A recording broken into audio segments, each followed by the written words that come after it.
Hello everyone and welcome to today's Osmine webinar. I'm Sean Rooney, Membership Manager for Victoria and Tasmania here at Osmine, and I'm pleased to be your host today for this webinar. So Warman Jaka, which is welcome in the traditional language of the lands where I stand today, the Wurundjeri people. And with that, I'd like to acknowledge the traditional custodians of the various lands on which you will work today and the Aboriginal and Torres Strait Islander people attending in this webinar. I'd also like to pay my respect to their elders past and present and extend that to all leaders of all cultures and backgrounds in our multicultural nation. For today's webinar, I'm joined by Damien Durston. He's the Head of Sales, ANZ at OneAdvanced. And he's got a discussion today on crucial steps to avoid underpayment and overpayment scrutiny. Following Damien's presentation, there will be an opportunity for audience Q&A. You can use the Q&A button at the bottom of the screen to send through your questions at any time, and you can also upvote on other audience questions if you want more answers to those as well. So just to save everyone listening to me and get on with the actual topic that we're here to hear from. So without further ado, can I now hand over to Damien to begin the presentation? Welcome, Damien. Thanks, Sean, for the introduction, and welcome everybody today. We'll start off today, I guess, unlocking the benefits of having a software solution that focuses heavily on award, interpretation, or paying entitlements is a key ingredient to any business, especially from a risk and compliance perspective. It's interesting to note that only 7% of organisations manage their workforce effectively, and that's due to the fact that a lot of businesses are still today, in this day and age, using manual processes to capture time and attendance within their workplace. It goes without saying, especially across Australia and New Zealand, that we're with the most highly legislated countries in the world when it comes to employees' pay and entitlements or benefits when it comes to time capture within the workplace. And often those processes can be found null and void of pay rules, especially if they're using manual processes. And what I would call correct award interpretation isn't administered properly, creating potential risk and compliance issues for your business.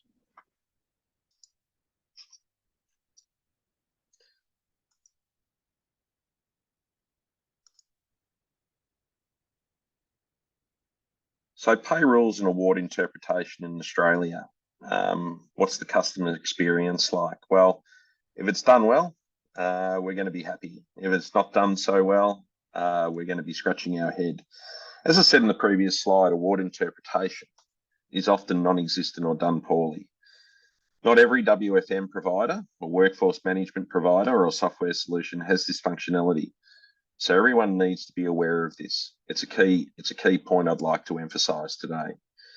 For a better customer experience, you need to make sure that pay rules, as I call them, or award interpretation are at the forefront of all inquiries within your own four walls within your business.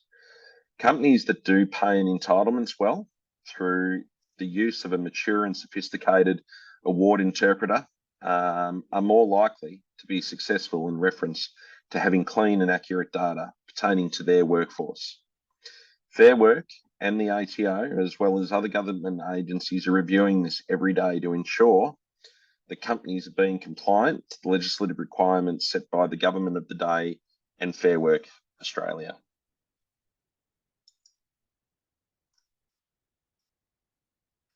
So how does time and attendance move the needle and benefit your business? It's an interesting question, this one. Through having tighter controls and a more agile solution, you can move the needle specifically pertaining to pay and entitlements, award interpretation, automation within your own business, having a solution to cater for your employees, such as employee self-service, and a dynamic auto rostering solution. All five of these components, which I deem to be absolutely necessary, will lead to a smoother operation from a pay and entitlement perspective within your organisation.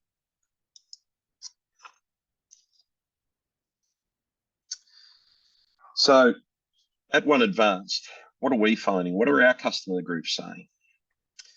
Well, to start with, pay and entitlements is a massive concern for our decision makers. No one wants to be on the front page of the newspaper, as we've evidenced in recent times. Having a solid foundation that relies on accuracy is paramount in all instances. This should not be compromised whatsoever. Managing productivity has the finance areas of a business, and without prejudice enables them to see if their workforce is working in a manner conducive to business operations and strategy. And again, award interpretation is the be-all and end-all in my view. It tells us that employees are being paid correctly so that you have a happy and engaged employees all doing their bit to lift and maintain productivity within your business. While accuracy is given to managers and supervisors for time and attendance and from a pay perspective. So it's creating that transparency within your organisation and business that gives all of the business functional lead groups the opportunity to see whether or not the organisation, from a productivity perspective, whether or not productivity gains are being met, and whether or not we've got right people, right place, right time. The 4 pillars of advanced people management are productivity, employee engagement, enablement, and relationships. The productivity pillar is through having a solution that identifies those bespoke requirements for right people, right place, right time. It is essential in my view. Employee engagement, having a happy and engaged workforce, is also paramount. Providing your employees with the technology suite that enables them to proactively monitor leave entitlement and apply for leave and check those leave balances regularly is key also. From a manager's perspective, knowing who has attended work and for how long would be a key ingredient in my view as well. Enabling your workforce really means having the right WFM solution. I can now with confidence know that I will be paid correctly and on time without all of the manual processes that we have used over the journey, and provide business analytics with a suite of reports that will only benefit the business and its overall operations. And then relationships. I'm simply more connected to my team and workforce in general terms. Understanding who needs a shift or who is authorised to work overtime is paramount to the running of the business.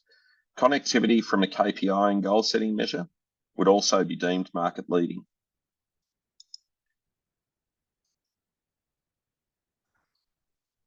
So just rounding back to the productivity piece. So when we focus on productivity, we need to anticipate the needs of our business and ultimately then gain a view of what employees are required for projects in order to get a versatile and more nimble workforce engaged and ready to work. Well, through using a mature workforce management solution, I can use analytical data to gain a better understanding of costs, employee engagement on projects, who's late and who's early to leave, who's late to leave. Being nimble and agile can have many benefits, such as time, cost, skill, and capability smarts as well. You should be able to move and flow with your workforce in real time using a mature WFM platform. So employee engagement. So when we reduce cycle times of our workforce, we spend more time focusing on the right outcomes, that they're aligned and less time administering tasks and easily automated. Employees are therefore our greatest asset. And in general terms, our employees probably result to about 30 to 35% of our overall costs in our business. So they are a vital and key ingredient to the operational efficiencies of our organisation. They're our greatest asset. And by validating and taking away all of the guesswork alleviates those challenges that we see today with regards to pay and entitlements. It's important to note that globally, a key statistic is that 34% of keying errors are due to fat finger keying errors. So that's now we're talking about alleviating any manual processes and not having those discrepancies. And pay and entitlements, or correct pay or correct overtime, is really equivalent to correct legislation through automation. It is vitally important for our business, for our organisation, and for our employees. And enablement. So when we enable our teams with the right tools, capability, and insights, we create value. One stream of data workflow is essential for any business today. It's really about culture. It's a positive engagement and connection with the employee base that we have working within our organisation. And then relationships. So investing in the right innovation and technology creates a more unified workforce. Therefore, building relationships with our teams ever so seamless. We now understand their needs and their means. We deliver a better outcome for that individual or group of individuals, together through having greater levels of engagement. We can now get greater clarity through automation with the right pay rules and with the correct award interpretation. Costs can be aligned to project or specified cost centres, validating the time that the employee has worked within the business to the correct pay rule of the day.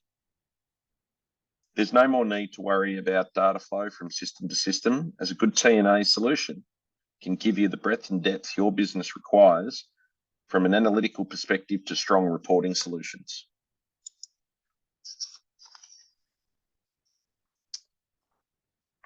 So where are you today on the journey? Where is your business currently situated?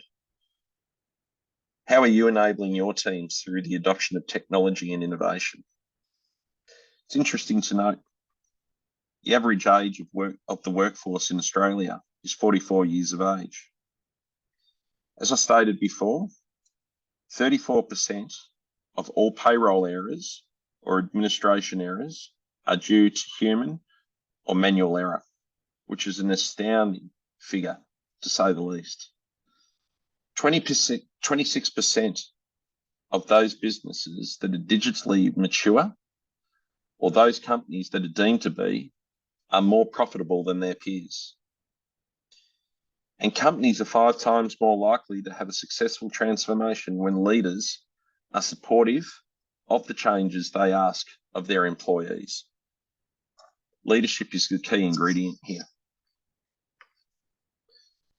I thought it was a good opportunity as well to share with everyone, especially in this group, around manual tracking. It goes without saying, and it's astounding that we are still using manual Excel spreadsheets to purport and roster our teams when we have solutions out there that can automate this process for you. We have solutions out there that can take the guesswork out of it for you. We have solutions out there that can ensure that data flow from system to system is accurately purported. There is no need for any manual input in the 21st century, and certainly in 2024, there is no need for any manual intervention.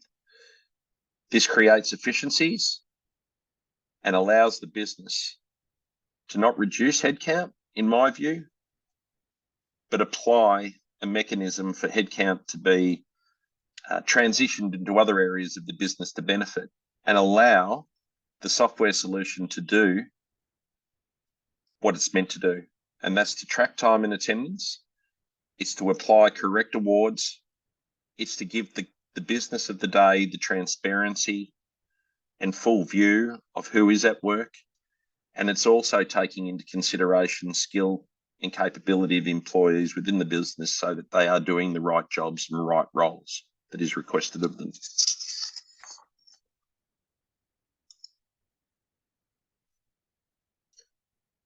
So how does this apply to your company?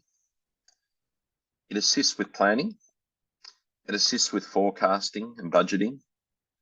It allows you to monitor not just your own workforce, but those subcontractors that potentially will be entering your workplace.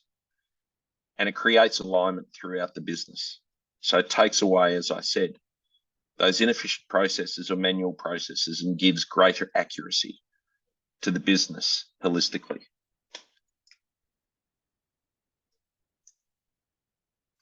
Thank you very much for listening to me today. Now, Sean, I'm prepared to take any questions.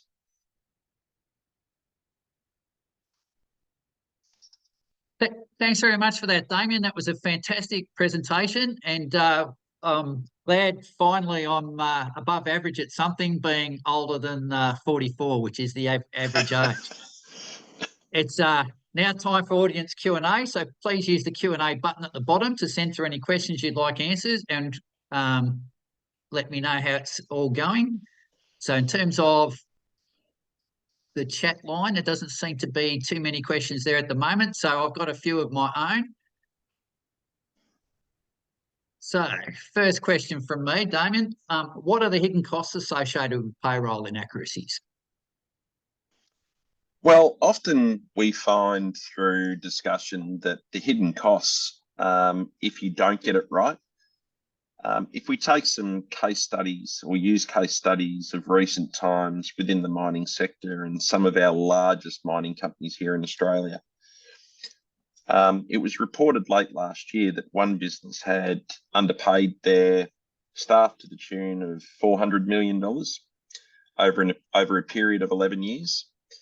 That's $400 million worth of time on one specific public holiday across the workforce for the duration of that period through incorrect data that had been administered to the back end of their system.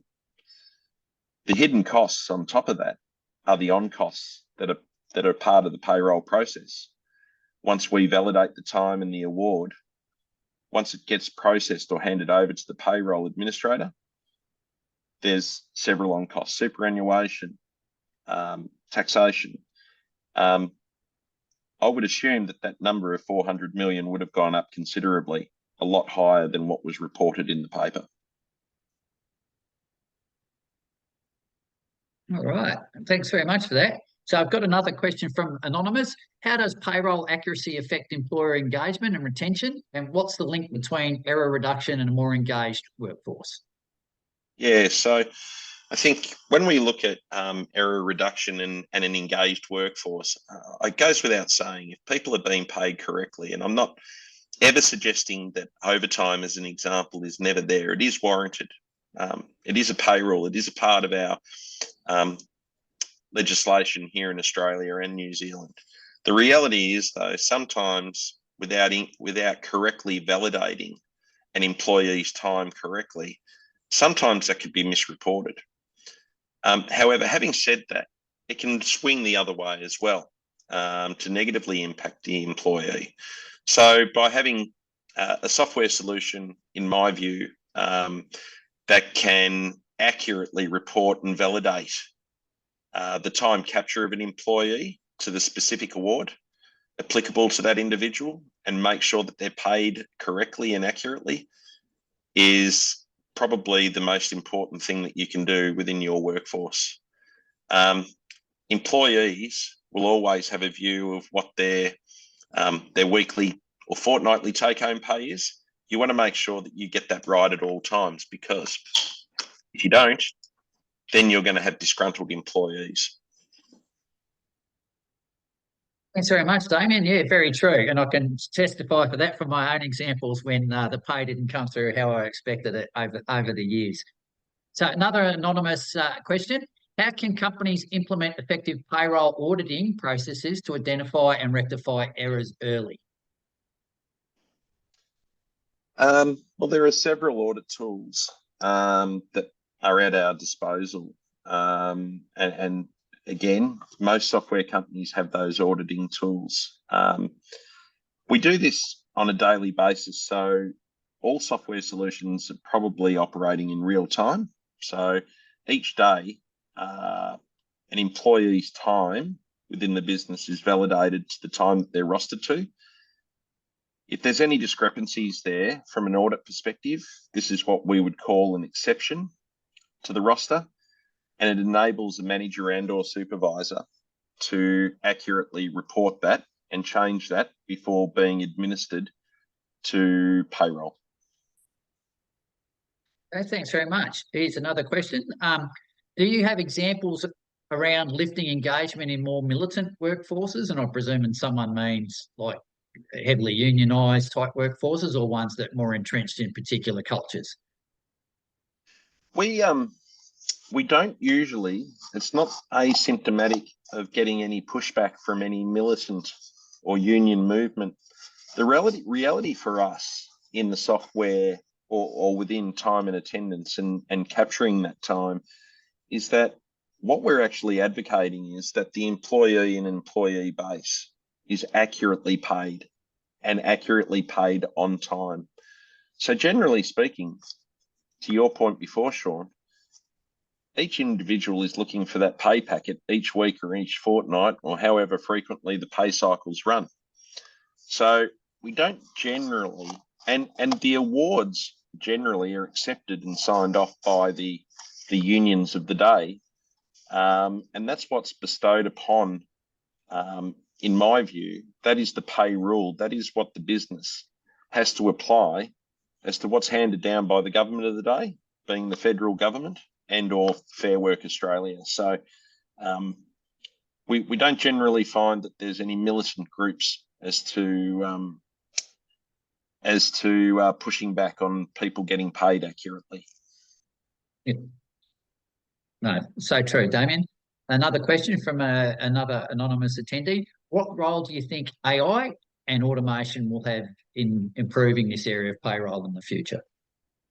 Well, it just takes away the manual processes. As I mentioned before, 34% of all errors are due to keying errors or manual processes being followed. Through having AI, as in award interpretation, but automating this process accurately, it means that the software company and the customer can work collaboratively together to make sure that they've got the correct information inputted into the system, into the software solution in the back end, to make sure that the validation process of ours is being accurately reported to the correct pay rule of the day. Yep. Oh, fantastic. So probably another question from me. What are the complexities involved in interpreting various awards, and what are the risks associated with mistakes in those award interpretations? Because obviously, we have different states, our mining companies work in different jurisdictions, our METS companies do as well. Like, there's a whole range of complexities here, which probably a normal operation may not have. Yeah, so there's various complexities, but underlying is that we're given a platform to work from in terms of what each individual or what each working group of employees should be paid and what the correct rate of pay is. That's what we're trying to attest here. We don't make those rules up. Those rules, as I've said before, are stipulated to us and handed down by federal agencies and Fair Work Australia. So it's about working together and collaborating together between the customer and the software company to make sure that they've got the most accurate outcome possible, and interpreting that pay rule as accurate as they possibly can to ensure that the overall arching of that payroll or pay and entitlement piece is accurately purported at all times. And these pay rules change from time to time. They change annually, they can change monthly, but they're not always just pay rules that are bestowed upon us by the federal government of the day or Fair Work. They can be grandfather agreements within an organisation. An organisation, through an agreement with an employee, can make their own payroll. So as long as everybody's in agreement to that, then they can do that as well. So accuracy is defined by the work that, in this instance, what we would do with the customer, and getting sign-off and agreement from the customer that that's exactly how they wish it to be purported. Oh, no, fantastic for that. Another follow-up question to that one is, which has come from Anonymous as well. What is the best way for companies that are rapidly expanding into new areas, so like different state awards or different countries, to ensure that they ensure compliance with local and national payroll regulations to avoid legal issues? Well, firstly, it's to understand what the local environment suggests from a legislative requirement are the accurate pay rules. So it's pretty straightforward here in Australia and New Zealand. If we're talking abroad, it would be understanding legally what the legislative requirements are to fairly pay our employee base, and what those pay rules look like. That would be the first starting point, I would assume. Good answer. Probably the last couple of questions which are on the Q&A at the moment. How can companies communicate payroll corrections to the employees to maintain trust and transparency? Well, one would hope that there's no discussions to be had if you've got a solution and software solution that accurately captures the time and attendance whilst at work and applies those pay rules accurately. My advice would be, if there are some discrepancies that are found through reporting and through your own internal auditing process, to have those conversations one-on-one with the individual first. Transparency is key. That's a good answer. Most of my career, I worked in the Victorian government, and according to my timesheets, I'm 110 years old. So let's get past that one anyhow. Okay. Is there any software that will complete like a boot analysis, or will be better for employees to complete their own in relation to these issues of transparency and payroll auditing? Well, I think from an audit perspective, most employees have a roster. They're given a roster. Most employees, as part of their contract of employment, have an understanding of what award that their employment terms are tied to. So therefore, they should have an understanding of what constitutes and what makes up that award. So I think they have the information at their disposal in their contract of employment.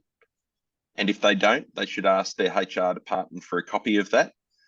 And if there's no transparency as to what award they're being paid to, they should ask the HR department within their internal organisation to provide that information, and then follow up through Fair Work Australia. And great advice there.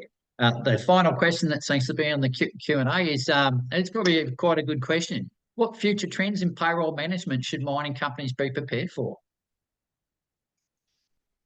Future trends. So given we, in the business I work in, we are more about the front end of payroll, so we're about the time capture. Trends that are coming our way more around automation, AI, innovation in making life a lot simpler through the use of mobile devices, through the use of more facial recognition products, through the innovation of speaking to our employee base more readily through the mobile devices and hardware terminals that we provide through notifications. I think what we'll find is where we're getting to at the moment, and bear in mind we are seeing still a lot of businesses using manual processes, and I can talk to an example last year, in fact, where we were still reporting and taking annual leave requirements for a group of people on butcher's paper and manually writing down the times. There's no need for that today. You can apply for leave on your mobile device or on your PC, and have it approved almost in real time by your manager or supervisor. It's giving all of that data and all of that information through to the payroll team. It's impacting positively on rostering and scheduling, because people are aware that employees are away on annual leave, sick leave, whatever it might be, long service leave. I think as a starting point, if you are a business that's less mature in your approach to capturing time and attendance, and hence paying your employees accurately, you should investigate the use or adopting the use of a mature and sophisticated and robust, I might add, software solution that can help you do this in every instance. Okay. So just a final call for questions. And I presume, thanks, Damon. I think that's answered everyone. So I'm afraid that's all the questions we have time for today. I'd like to give a big thank you to Damon Durston from Advance for sharing his expertise today. And the questions, like I thought, were quite poignant and very I suppose, is an important issue, and it's probably one people don't really pay attention to in their daily life, but certainly it's very important to engaging the workforce. My takeaway is that if done properly, there should be no room for error, and if you use the appropriate software and position yourself for the future, things will only get better for you and your company in terms of how you deal with payroll issues and discrepancies. A recording of this webinar will be available for on-demand viewing for those that sort of want to pass on or want to put out to others that they come across within their organisations who didn't get the time to be here today. And as well as being available on the and they're also available on the Osmine's YouTube page. If you have any further questions for Damien, please contact us and we'll put you in touch directly. So thank you to everyone who's attended, and we look forward to welcoming you to the next Osmine webinar. Please enjoy the rest of your day.